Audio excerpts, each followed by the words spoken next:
Once upon a time. It was a bright Wednesday morning, the kind of morning when everything felt new and full of life. The sun was already high in the sky, casting a golden glow over Sarah's teaching hospital in the busy town of Asaba. The scent of fresh papaya leaves drifted through the air, mixed with the clean smell of disinfectants from the hospital corridors. In the wide reception hall of the maternity wing, joy floated in the air like butterflies. About 7 pregnant women had gathered there for their weekly antenatal checkup. They sat on wooden benches with colorful wrappers tied across their swollen bellies. Some rubbed their backs gently, others laughed and talked about baby names and cravings. The hall was alive with excitement and sisterhood. Before the health talk, they had danced. Yes, danced. Not just ordinary dancing, but a slow, rhythmic, joyful kind of dancing led by Nurse Elizabeth, a strong, cheerful woman with a deep voice and a broad smile that could comfort even the most frightened mother. She clapped her hands while beating a talking drum beside her. "Move your body, Mama," she called to them. "Let your baby feel the joy." The women clapped and swayed their hips gently. One woman named De-onii even bent slightly and shook her shoulders, causing laughter to burst from the group. Her friend Sophia, who was 8 months pregnant and full of energy, tried to copy her, but she accidentally let out a loud fart. Everyone screamed with laughter. "Oh, Sophia," Nurse Elizabeth said, laughing so hard her cap nearly fell off. "Your baby is already talking with drums." Sophia blushed and covered her face. "It's the beans I ate last night," she said. After the fun and movement, everyone settled down on the benches. They sat quietly with water bottles and notebooks in their laps, waiting for the health talk to begin. The air grew calm. Nurse Elizabeth stood before them with a small whiteboard behind her. She wrote in capital letters, "Pregnancy and safe delivery. My dear women," she began in a warm voice, "carrying a child is one of the greatest blessings a woman can have. But it also comes with great responsibility. You must eat well, rest well, think good thoughts." Just then, the hospital doors creaked open. A tall, slim young man walked in slowly. He wore dark jeans, a brown shirt, and slippers. He held a phone to his right ear, nodding as if listening carefully.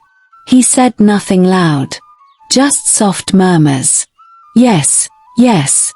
I'm at the place now. No, don't worry." He walked from one side of the reception to the other, turning slowly, looking at the floor, looking at the wall clock, glancing at the women. Sophia looked at him and frowned a little. "Who is that man? I've not seen him before," she whispered to the woman beside her. "Maybe he's someone's husband," the woman replied. But something was strange. He was not paying attention to anyone. He was just moving, watching. After a few minutes, the young man stepped outside. That was when it happened. The quiet morning shattered. Loud banging on the doors. The sudden crash of footsteps. Screams. 10 men stormed into the hospital reception like a dark wind. They wore black clothes, thick boots, and had their faces covered with masks made from old army uniforms. Each one held a long gun. They looked like shadows of death. Chaos exploded in the hall. Nurses screamed and ran. Some hid under tables. Others jumped through open windows, crashing onto the ground outside with blood on their knees. Some patients dropped their files and ran for cover. But the pregnant women, they could not run. Their legs were heavy. Their hearts pounded. Nurse Elizabeth stood in front of them, raising her hands. "Please, they are pregnant. Don't harm them," she begged. One of the masked men walked straight to her and pushed her down roughly. She fell on her side and groaned. "Get up!" another shouted. "Move now or die."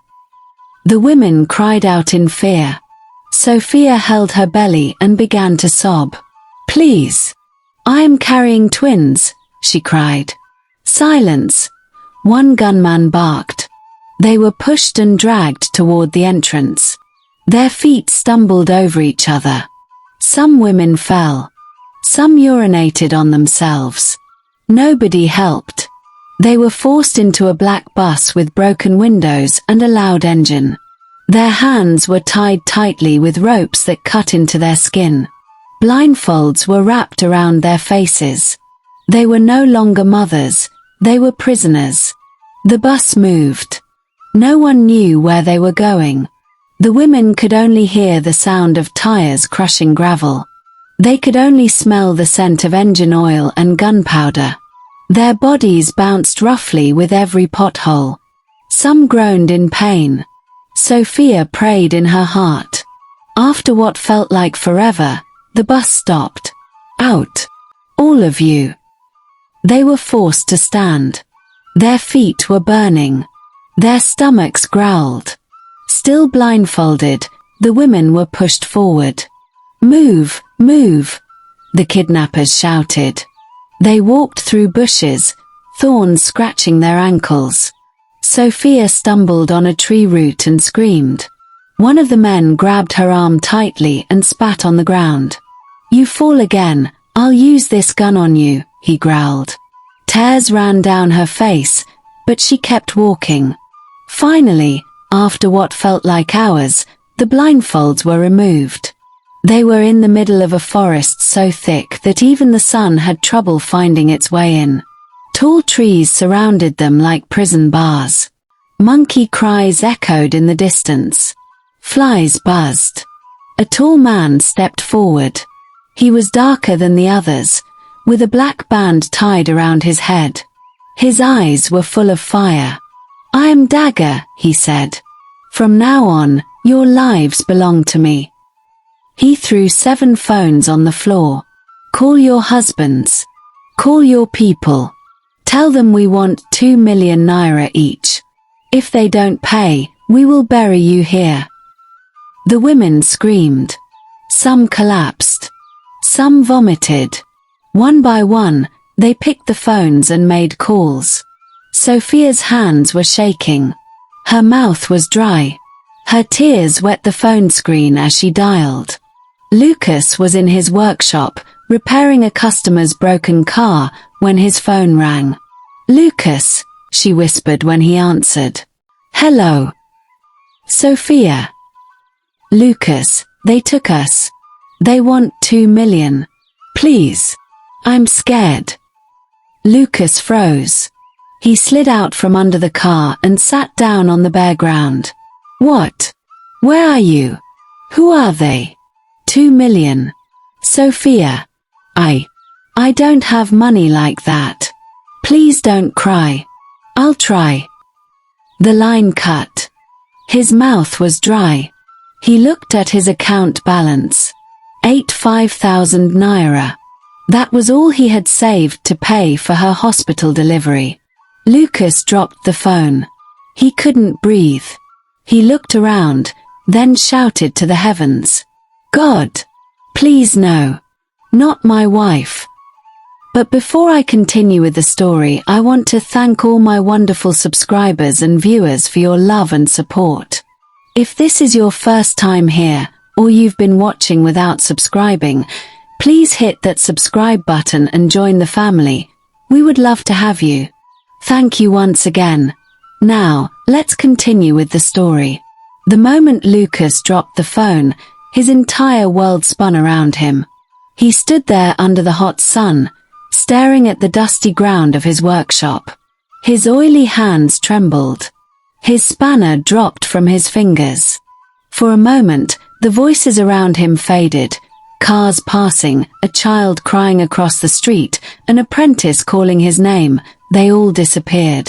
All he could hear was the last words of his wife. "They want 2 million naira, Lucas. Please, help me. I'm scared." He could not feel his legs anymore. He slumped onto a worn-out tire beside him. wiping his sweat and tears with the back of his hand. "I have only 85,000 naira, he whispered to himself. "That's all I saved for her hospital delivery. God, why now? Why her?" Lucas was a local car mechanic known for being gentle and honest. Everyone in the community knew that if Lucas touched your car, it would move again. But cars were not paying him much, and he had been struggling to save every coin he could for Sophia's delivery. Their unborn baby, which will due in just a few weeks. But now, kidnappers. Lucas stood up suddenly like a man with fire in his bones. He picked his phone and began dialing everyone he knew. Friends, uncles, cousins, old schoolmates, church people. "Please help me," he begged them. "My wife is kidnapped. They want 2 million naira. Please, even if it's small, help me." But help did not come. Some promised and never called back. Some said, "Lucas, times are hard," and hung up. Others simply ignored the calls. He went to his church pastor. "Pastor, please pray and help me. She is pregnant. I will pay you back later." The pastor laid hands on him and prayed sincerely, but the church bank account was empty. "God will make a way," the pastor said, dropping 3,000 naira into his hand. Lucas left with more tears. He returned home late that night, his eyes red, his stomach empty. He collapsed beside their bed and wept like a child. He picked up Sophia's photo, her smiling face, her round cheeks, her kind eyes. He held it to his chest. Then, something happened. Lucas fell on his knees and lifted his hands. "God," he said in a shaky voice. "I have no money. I have no strength. But I believe in you. You are the God of Abraham, Isaac, and Jacob. You are the God who can part the Red Sea. You are the one who shut the mouths of lions. I'm not a strong man. I'm not a rich man. But I am a husband. And I love my wife. Please, please bring her back to me." He fasted. He prayed. He called the kidnappers. "I have 88,000 naira. Please, it's all I have. Take it and free my wife." The phone clicked. Then went dead. He cried until sleep carried him like a feather into the night. Back in the forest. The pregnant women were weak. Their eyes were swollen from crying. Their lips cracked from thirst. They sat under the shade of a tall tree with Nurse Elizabeth gone. Her family had paid her ransom and the kidnappers released her the night before. She had been blindfolded and escorted to a bushy road where she eventually found help. But the remaining women were still stuck. Still hostages. Still afraid. Sophia leaned against a tree, trying to breathe. "I feel dizzy," she whispered. Ijeoma beside her leaned over. "Stay with me, Sophia. Breathe slow. Your baby needs you. I don't think I can hold on anymore." "Don't say that. God is not done with us." Just then, a loud voice cut through the forest like a whip. It was Dagger, the leader of the kidnappers. He stood in front of them, angry. His eyes were red like coal. His shirt soaked in sweat. His voice thundered. "Do you women think this is a game? You sit here crying like goats. We asked for ransom. Only one person paid. The rest of you think we're fools. Please." One of the women begged. "They are trying." "Shut up." Dagger screamed. He grabbed a young pregnant woman named Rachel by the arm and dragged her into the deeper forest. "No. Please don't kill me. I'm carrying twins," she screamed. Gunshot. The sound echoed through the trees. The women screamed and cried, collapsing on the ground. Fear filled their bodies like cold water. Sophia threw up beside the tree. Her heart raced. Ijeoma held her. "We are going to die here," another woman sobbed. "They will kill all of us." "No, I won't let them," Sophia suddenly said. Her voice was weak but full of fire. "You can barely sit up," Ijeoma whispered. Lucas, back in town, was still fasting. His eyes were red. His belly was empty. He refused to eat until God answered. On the third day, Dagger came again. He picked a De-onii. Gunshot. Tears. Shivering. Terror. But something strange happened. The kidnappers began to fight among themselves. "Why are you killing them?" one of them shouted at Dagger. "That's not the plan." They argued. They pushed. They fought. Sophia used the distraction to rub her hands on a rough tree and loosen the ropes. She began to wiggle her hands. A few minutes passed. The forest was filled with the sound of crickets and the occasional snapping of twigs. Sophia suddenly pulled her hand free from the rope. "I did it," she whispered with tears. "Quick, untie me," Ijeoma said. One by one, Sophia crawled to each woman and untied their hands quietly. They all looked at her, unsure. "What now?" "We run." "Run? Are you mad? We don't even know where we are." "They don't know we're free. If we wait, they will kill another one of us. I don't care if I die running. I just want to try." There was silence. Then Ijeoma stood. "I will run with you." Another woman joined. Then another. Then all. Sophia whispered, "On the count of 3, 1, 2, 3. They ran. Pregnant bellies and all. They pushed through bushes, thorns tearing their clothes. Some fell. Some cried. But they kept moving. One woman screamed in pain, her leg caught in a vine, but she crawled forward. Behind them, a shout. "They have escaped!" Gunshots. The forest exploded with noise. Birds flew up. A monkey screamed. But the women kept running. They were not running for their lives only, they were running for the children in their bellies. After what felt like forever, they stumbled onto a tarred road. The sun hit their faces. They cried out in relief. They had made it to the expressway. Then, a miracle. Police sirens.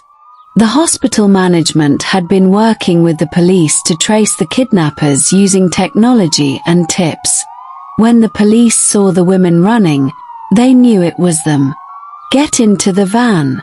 Quickly," an officer shouted. The women jumped in. Some fainted. Others wept loudly. The officers surrounded the edge of the forest. And just in time, Dagger and his men came rushing out in search of the women. Gunshots rang. One was shot in the leg. Another surrendered. Dagger tried to run, but he was wrestled down. Met handcuffs and rifles. The kidnappers were all arrested. Justice had arrived. When Sophia arrived home, Lucas opened the door and fell on his knees. "Thank you, God." He held her. He kissed her belly. He bathed her with warm water. He fed her jollof rice with his hands. "You are my miracle," he whispered. "I thought I lost you," he said, his voice full of tears. "You didn't. God heard you," Sophia said. 1 week later, Sophia gave birth at Sarah's teaching hospital. The doctor insisted on delivering the baby free of charge for all the women who had suffered. It was a baby girl. They named her Chimamanda. "My God will not fail me." The hospital also launched a new policy. a private security task force to protect women during antenatal clinics. They renamed the reception hall after the brave women. It is now called the Mother's Courage Hall. Moral lesson for you besties. Never underestimate the power of faith, unity, and a heart that refuses to give up. No matter how thick the forest, light will always find a way through the trees. True strength is not found in guns or greed, but in the heart of a husband who kneels to pray, in the courage of a woman who dares to run, and in the love that fights to survive. Interesting question for you. If you were in Lucas's shoes, with no money and no one to help, would you still pray and believe for a miracle? Or would you give up? Let us know your thoughts in the comments below. Remember to like, share, and subscribe for more unforgettable African stories. Thank you for watching. The end.